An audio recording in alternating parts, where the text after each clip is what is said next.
প্রথমবার যে আল্লাহ তোমাদেরকে মাটি থেকে বানাতে পারে, সেই আল্লাহ তোমার পচে যাওয়া, গলে যাওয়া, মাটির সাথে মিশে যাওয়া দেহটাকে কবর থেকে পুনরায় বার করতে পারবেন না। এইটাই তোমার বিশ্বাস। আল্লাহ ওইটাই বলতেছেন, ইয়া আইয়ুহান নাস, হে মানব মণ্ডলী, ইন কুনতুম ফি রাইবিন মিনাল বা'থ, আমি কবর থেকে একদিন তোরে ওঠাবো, এইটাই কি তোদের সন্দেহ হয়? এইটা কি তোদের, এতে কি তোদের ডাউট হয়?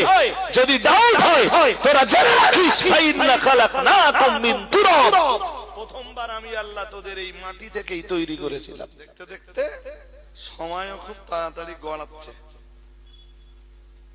কবরস্থান কেন্দ্রিক আপনাদের আয়োজিত এই জলসা, আমি আয়াত পড়েছি 2টা কোরআনের। চলুন একটা আয়াত এবার বুঝিয়ে নেই, তার আগে একটা হাদিস পড়ি। ভাই, মৌত সবার জন্য একটি অনিবার্য, অবধারিত একটা বিষয়। আজ অথবা কাল মৌত প্রত্যেকেরই হবে, না কেউ রেহাই পাবে? বলেন, কেউ রেহাই পেয়েছে? পায়নি।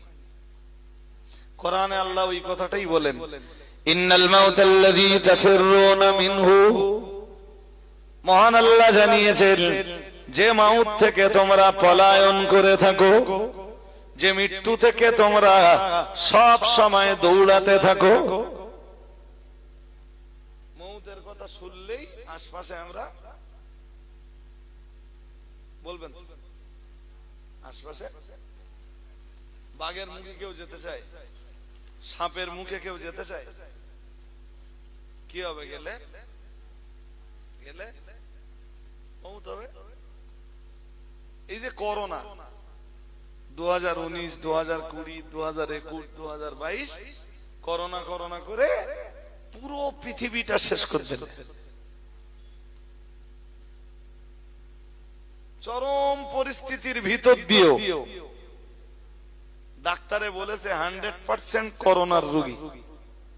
আমি সেসব রোগীর নিজে সেবা করেছি। করোনা আমার ধরেছে?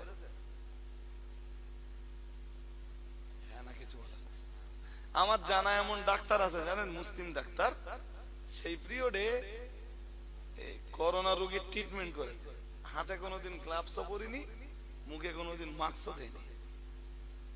সে ডাক্তার এখনো বেঁচে আছে।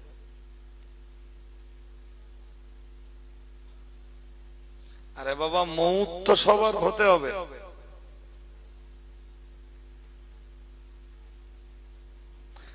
তা সে ভারতের প্রধানমন্ত্রী নরেন্দ্র মোদী বলি, আর আমেরিকার প্রেসিডেন্ট জো বাইডেন বলি, আর ইসরায়েলের প্রধান নেতানিয়াহু বলি, যেই বলি, যার কথাই বলি, এদের ক্ষমতা তো নেই যে মৌতকে রুখে দিতে পারে।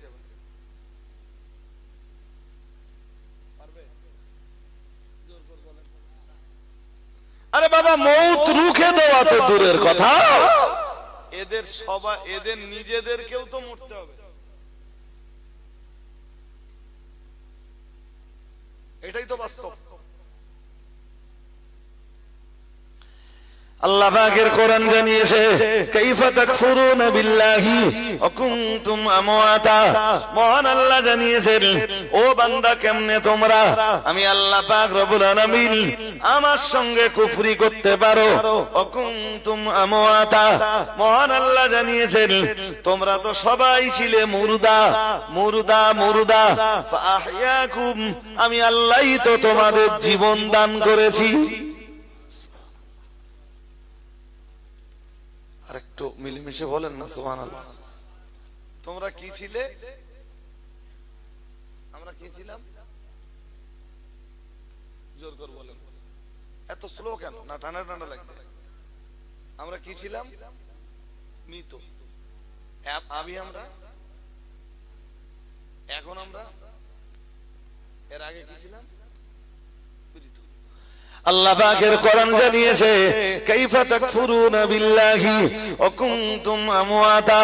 মহান আল্লাহ জানিয়েছেন তোমরা সবাই ছিলে মুর্দা মুর্দা মুর্দা, ফাআহইয়াকুম, আমি আল্লাহই তো তোমাদের জীবন দান করেছি। সুম্মা ইউমিতুকুম, আল্লাহ পাক রব্বুল আলামিন জানিয়েছেন এরপরে আবার একদিন তোমাদের সবাইকে মারবো, মারবো, মউত দিব, মউত। ইউমিতুকুম, মৃত্যুর যে স্বাদ, এই স্বাদ তোমাদের আর একবার চাখাবো। ছিলে মুর্দা, বানালাম জিন্দা, আবার বানাবো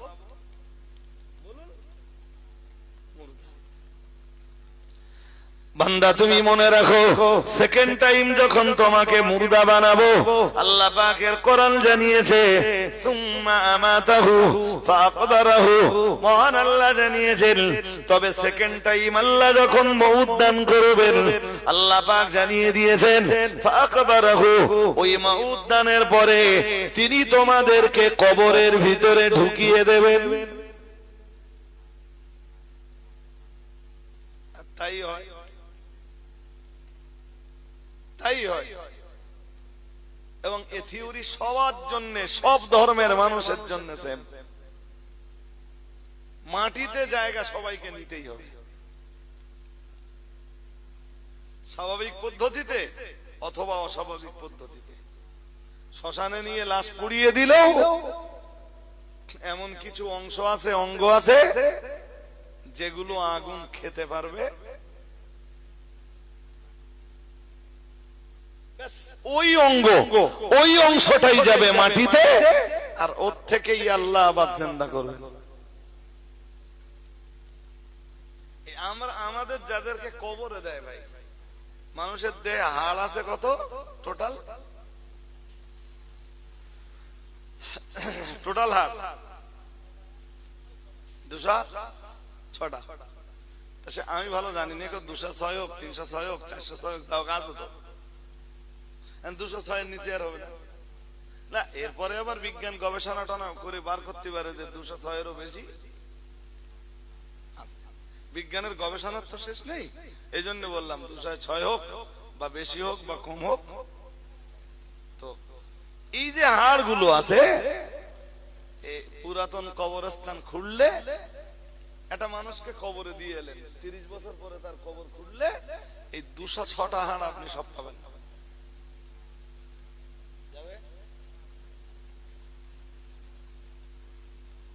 পানিতে বোধহয় আপনাদের এখনো একটু মন খারাপ নাকি?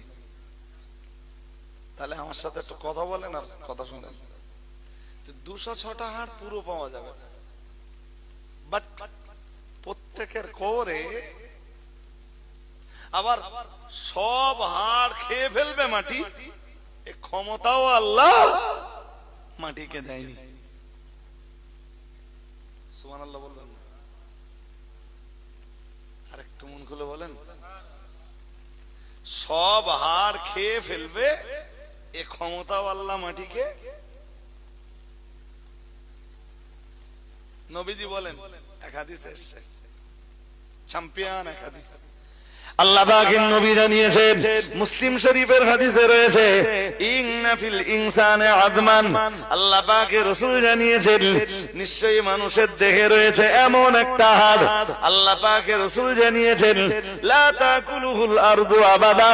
আমি মুহাম্মাদুর রাসূলুল্লাহ সাল্লাল্লাহু আলাইহি ওয়াসাল্লাম বলছি, মানুষের দেহের तमाम হাড় হাড্ডি মাটি খেয়ে ফেলতে পারলেও প্রত্যেক মানুষের দেহে এমন একটা হাড্ডি রয়েছে যে হাড্ডিটা আল্লাহর জমিন কখনোই খেতে পারে না, মাটি কখনোই খেতে পারে না। আল্লাহ পাকের রাসূল জানিয়েছেন ফিহি ইউরাক্কাবু ইয়াউমাল কিয়ামাহ, ওই হাড্ডি থেকেই কিয়ামতের দিন মহান আল্লাহ তাকে আবারও বানাবেন। আরেকটু মন খুলে বলেন, ওই যে এক হাড্ডি থেকে যাচ্ছে, ওই হাড্ডি দিয়েই আল্লাহ আবার তাকে বানাবেন।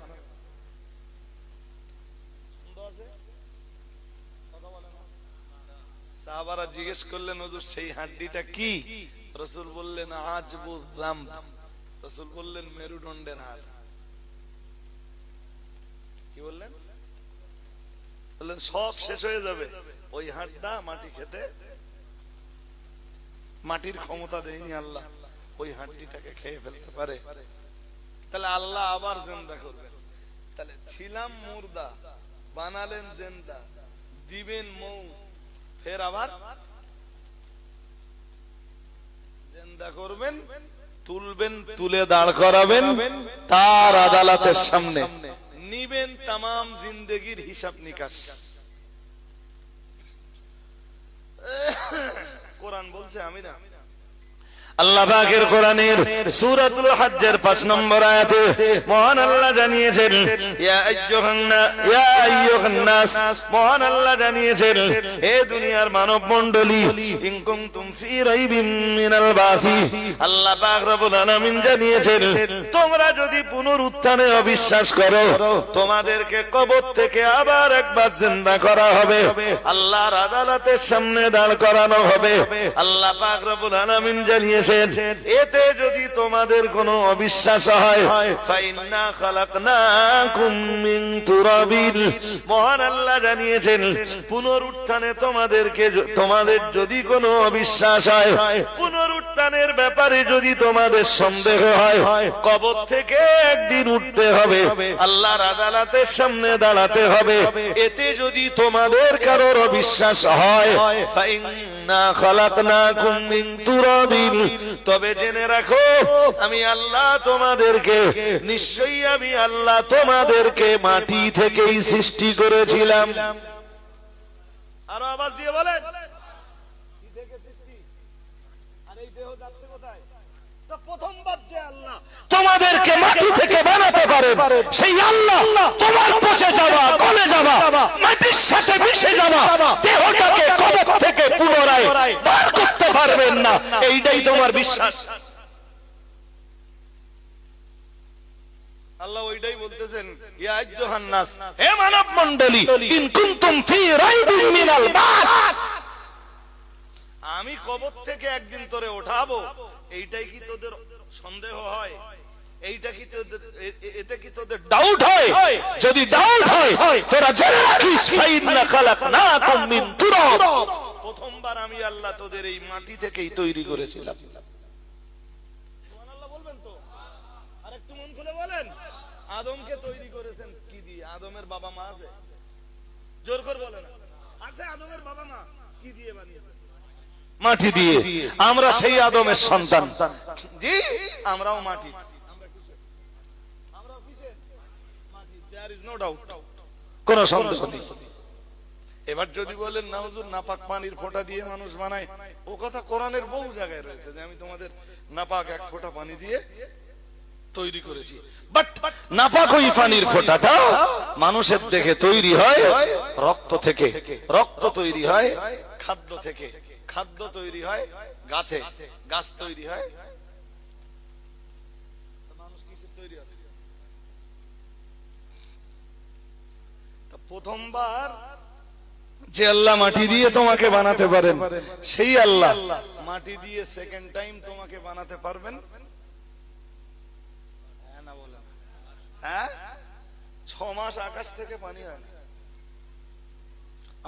আমার আজকে বিশ্লেষণ করার, ব্যাখ্যা করার, এক্সপ্লানেশন দেওয়ার একদম সময় হাতে নেই, আর আমি বাড়বো সেটুকু অবকাশও আমার নেই। জি, তো 6 মাস 8 মাস যখন পানি না হয়, মাঠে গেলে ঘাস ফাস কিছু দেখা যায়? কথা হয়, ঘাস ফাস দেখা যায়? মনে করুন এই 6 মাস 8 মাস পরে মাঠে ঘাস টাস কিচ্ছু নেই, হঠাৎ একদিন খুব জোর পানি হলো,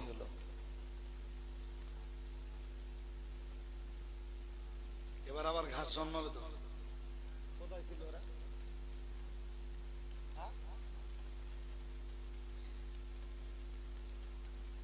আল্লাহ বলেন, এইগুলো তোরা দেখে তোদের বিশ্বাস হয় না যে তোদেরকে আমি বানাতে পারবো ঠিক ওইভাবে, যেভাবে মরা ঘাসগুলো আমি জিন্দা করি, সেইভাবে তোদের মরা দেহগুলোকে আমি আল্লাহ আবার জিন্দা বানাবো। আর একটু মন খুলে বলুন। এখন যদি দক্ষিণ দেয়াড়ার ছেলেগুলো বা দক্ষিণ দেয়াড়ার ভাইয়েরা, মায়েরা এইটা বিশ্বাস করে যে আল্লাহ কবর থেকে একদিন উঠাবে, তার আদালতের সামনে দাঁড় করাবে, তাম জীবনের হিসাব নিকাশ সব আল্লাহ বুঝে নেবে।